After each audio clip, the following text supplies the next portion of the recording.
Madam నమస్తే, మీ పేరు? Nagaveni sir. మీరేంటి ఎప్పటి నుంచి ప్రిపేర్ అవుతారా మెగా డిఎస్సి? నేను మెగా డిఎస్సికి 8 ఇయర్స్ నుంచి ప్రిపేర్ అవుతున్నాను సార్. సో ఈ 8 ఇయర్స్లో చాలా స్ట్రగుల్స్, అంటే ఇంటికి ఫ్యామిలీకి దూరంగా ఉండి పిల్లల్ని పెట్టుకొని చాలా కష్టపడి చదివాను. ఇంట్లో చదివించే వాళ్ళు ఉన్నా కానీ మనము ఇంట్లో పనులు చేసుకుంటూ చదవాలంటే చాలా కష్టం కదా. అలా మెరిట్లో మేము జాబ్ తెచ్చుకొని కూడా ఇలా అవమానాలు పడాలంటే మాకు చాలా ఇబ్బందిగా ఉంటుంది కదా సార్.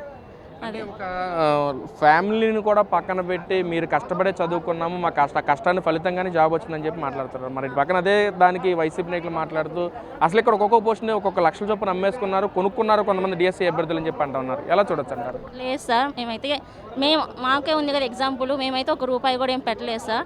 ఇది మా కష్టార్జితంతోనే మాకు జాబ్ వచ్చింది. అంటే చాలామందికి పాయింట్స్ మార్కులో జాబ్ రాలేదు, అది మాత్రం కొద్దిగా బాధాకరమే. ఎవరైతే కొద్దిగా కష్టపడి, అంటే లక్ కూడా ఉండాలంటారు కదా. సో పాయింట్ల తేడాలతో జాబ్స్ పోయాయి కొంతమందికి, ఆ పాయింట్ ముందున్న వాళ్ళకి జాబ్స్ వచ్చాయి, అదే తేడా సార్. ఇక్కడ ముఖ్యంగా స్పోర్ట్స్ కోటాకి సంబంధించి కూడా అభ్యర్థులు జాబ్లు కొనుక్కున్నారు, లోకేష్ కూడా దాన్ని అమ్ముకున్నారు అని చెప్పి మాట్లాడుతున్నారు స్పోర్ట్స్ కోటాకి సంబంధించి.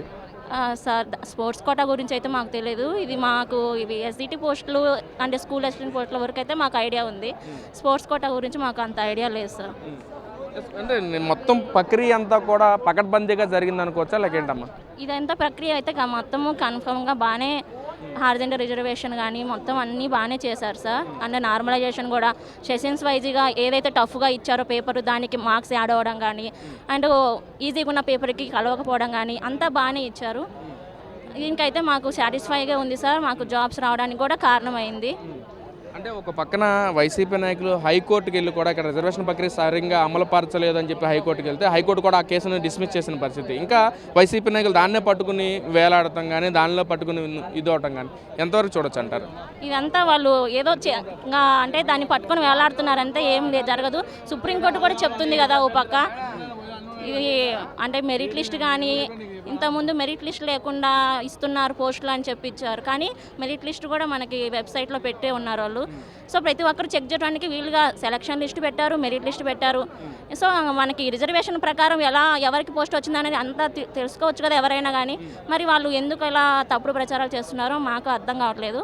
అందుకే ఇది తీవ్రంగా ఖండించాలని చెప్పి మేము ఈరోజు ఈ మెగా డిఎస్సీ ర్యాలీ ద్వారా అలాంటి వాళ్ళకి, అలా మాట్లాడే వాళ్ళకి ఎలాంటి సమాధానం చెప్పాలనుకుంటున్నారు మీరు? చూస్తాం సార్. ఈరోజు మరి ఏమన్నా మా ప్రతిఫలంగా రేపు ఏమన్నా కొద్దిగా వాళ్ళలో తగ్గుతుంది, ఈ ప్రచారాలు తగ్గిస్తారనే నమ్మకంతోనే ఈరోజు ఒక ముందడుగు వేశాము. ఏదైతే వైసీపీ నాయకులు చేపడుతున్న నిరాహార దీక్షల్లో కూడా డిఎస్సీ అభ్యర్థులు మాతో పాటు కూడా కూర్చుంటా ఉన్నారు నిరాహార దీక్షల్లో. వాళ్ళు కూడా వచ్చి అభ్యర్థులు మేము డిఎస్సీలో చాలా మోసపోయాము, చంద్రబాబు ప్రభుత్వం మా మీద హాస్పిటల్ నీళ్లు నిరాశ చేసే విధంగా చేశారని చెప్పి జెన్జీ బ్యాచ్ కూడా మొత్తం ఏకై కూర్చున్నారని చెప్పి మాట్లాడుతున్నారు. అలాంటి వాళ్ళు దానిలో ఉన్నారంటారు?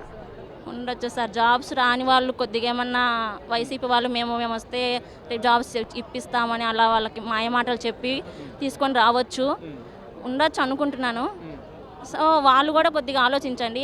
మీరు కష్టపడితే జాబ్ వస్తుంది, కానీ ఇలాంటి మాయమాటలు నమ్మి మాత్రం అయితే ముందు అడుగు వేయొద్దు, ప్రచారాలు అయితే నమ్మొద్దు వాళ్ళు చేసాయి అని చెప్పాలి సార్. ఫైనల్గా ఈ ప్రభుత్వానికి ఏం సమాధానం చెప్పాలనుకుంటున్నారు? ఏదైతే 16,000 పోస్టులు మెగా డిఎస్సీ అంటూ రాగానే మొదటి సంతకం అన్నారు, మెగా డిఎస్సీ రిలీజ్ చేశారు, ఎలా చూడండి? మేము ఆయన చెప్పిన మాట ప్రకారం నిలబెట్టుకుంటారని ఆశతోటే ఆయన గెలిపించుకున్నాం. ఈ మెగా డిఎస్సీ వదిలాడు, దానికి చాలా హ్యాపీగా మా ఫ్యామిలీ ఆయన రుణపడే ఉంటాము.